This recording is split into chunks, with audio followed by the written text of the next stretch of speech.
Kamanandungan nato nga mao ang ikaupat nga di pamulong ni Jesus.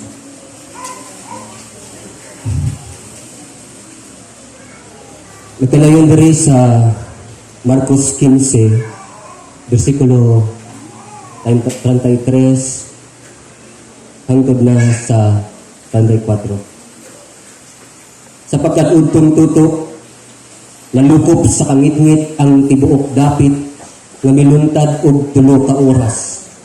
Ug sa pagkalas 3, mituaw si Jesus sa makusog, Eloy, Eloy, lama sabachthani. Nga sa ato pa, Diyos ko, nganong gibihaan mo ako. Amputa, salamat o Diyos, nga kanunay namong mapunting ang among mga mata nganha kanimo. You are the author and finisher of our faith. Salamat o Diyos, mamahimong magpadayon ang among unang gugma diya kanimo, kay ikaw man ang unang nahigugma kanamo. Salamat nga ang hulagway sa krus sa Kalbaryo usa ka abring nga ganhaan sa buhing paglaom, usa ka abring ganhaan diin gihulagway nimo ang imong labing dako nga gugma, labing dako nga kapasayloan, labing dako nga kasing-kasing alang sa pagtuman sa plano sa kaluwasan alang sa matag usa kanamo. Salamat king tanan pasidungog among gibalik diha kanimo Ginoong Dios. Sa ngalan ni Jesus. Amen. Ang sugilanon sa maong krus sa Kalbaryo dunay at least 4 pictures. Ang una nga hulagway nga gipakita diri is that at the cross, man did a work. Humanity did a work. Unsa man nga buhat, at the cross, humanity displayed his depravity by taking the perfect one and with wicked hands nailing him to the tree. Remember, mudtong tutok na hitabo ang pagtuaw ni Jesus. O sa mga panghitabo, nakita nato ang kangilad sa pagkadautan sa tao nga wala sila natandog sa mga samad ni Jesus, wala sila natandog sa mga nanghitabo sa pagtuaw ni Jesus. Nakita nato nga nagpadayon o pagbiay-biay, nagpabilin, naggahi ang kasing-kasing sa tao bisan sa maong hulagway sa kaluwasan nga nakita sa dihang nagdupa si Jesus sa maong krus sa Kalbaryo.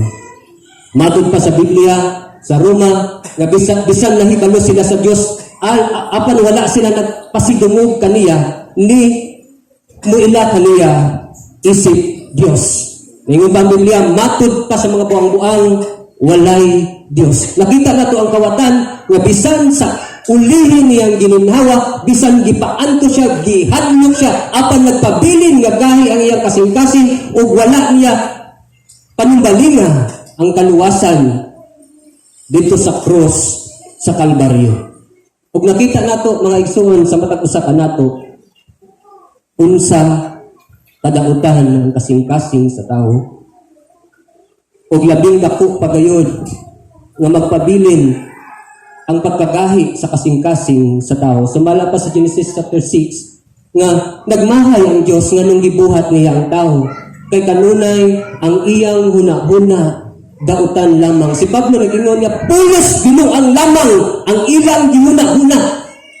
So nakita nato igsoon nga ang tao gihulagway diya sa mudtong sa dayag gayud ang pagkadautan sa tao, ang atong pagkadautan, ang atong pagsalikway sa Dios, ang dili nato pagkagad sa maong kahayag. Kaya matod pa sa libro sa 1 nga mianhi ang kahayag, apan mas gipalabi sa tao ang tangitngit, mas gihigugma sa tao ang tangitngit kay dautan man ang ilang huna-huna.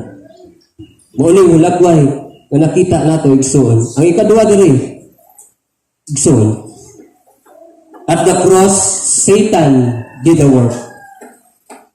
Kung nakita nimo sa Mateo 4, sa pagsugod pa lang, sa wapa nagsugod ang ministeryo si Jesus, diya nagitintal na sa sayawa, diya gusto nga makigira ang si Satanas ngadto sa Dios, gusto niyang babagan ang plano sa Dios.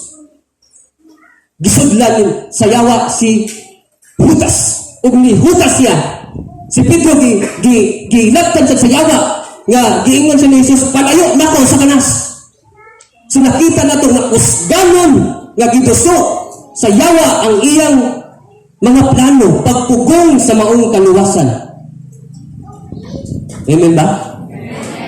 So nakita nato igsoon that Satan did his very hatred against this salvation, against this Son of God. Kung nakita nimo sa Genesis chapter 3 nga paakon niya ang tikon. No? So ang karaang bitin gusto nga mupaak sa English gigamit niyang the seed of woman, which is the prophecy about Jesus Christ. So ang karaang bitin gusto nga muhatag og dakong kadaot sa anak sa Dios. Apan nagingon niya, apan tugmokon niya ang ulo sa bitin. Nagkadaugon sa Jesus batok sa mga pamaagi sa yawa. Kapila naman ta? Ay, kaupat na din. At the cross, Jesus did the work. Sa maong cross, sigsoon, si Jesus usab, naghimo. Iyang gidupang ang iyang kamot. Iyang gipalansang ang iyang mga kamot. O gikan sa iyang hamili nga dugo, nalimbyuhan ta. Ang matarong alang sa mga dili matarong. Siya ang dating karnero nga nagwagtang sa sala sa tibuok kalibutan. Ikaw pa, tigsoon, at the cross, God did a work. Ang Diyos Amahan nga gikan pa sa sinugdanan ang iyang plano og laraw nga iyang ipadala ang iyang bugto nga anak. Si bisan kinsang mutuo kaniya dili malaglag apan makabaton hinuon og kinabuhing walay katapusan. Gipakita og gihulagway sa Dios ang iyang pagkabalaan. Nga dili niya pwede ipiyong ang iyang mga mata sa pagkadautan sa tao. Nga dili mahimo nga ang pagkadautan mupadayon. Mao nga si Ginoong Hesus maoy gidakdakan sa tanan natong mga sala. So, the perfection of divine nature of God is displayed on that cross. His holiness, His justice, His terrible wrath, His matchless grace was fully made known to us. Nagtanaw ba mo? Ingay mong tapat, nagtanaw ba ka? Pangutan ngayon mong tapat, nakakita ka ka. Nabati ka mo. Now, kini nga maong ikaupat nga napagpamulong ni Jesus. Gisulti niya, in English version, hindi ko malimot, gisulti niya in a loud cry. Kung saan nabot pasabot, tingnan mo tapat, loud cry. So, kung saan, yun saan yung paglitok ni?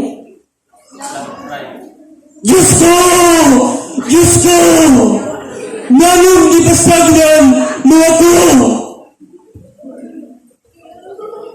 It was a loud cry. Nga namang gitulong niya kusog igsoon. Nga namang gihilakan pagod niya. Wala sila natandog sa sabad ni Jesus. Wala sila natandog sa nagkaduko nga naong ni Jesus nga dili na mainhan. Pero ang iyang paghilak, gihimo niya as a way to capture our hearts, as a way to awaken us, as a way to kinanglan maginulsol na mo sa inyong mga sala. So, balik ko na kay Ikson, salamat sa pulong ni Ginoong Jesus. Katapusan na lang Ikson. Ang pulong diya nga forsaken. At ang isulti forsaken. gipasagdan, gibiyaan. Now, mao ni ang pinaka grabe nga trahedya nga mahimong may tabo nimo igsoon. Ang usa ka uyab gibiyaan sa iyang uyab.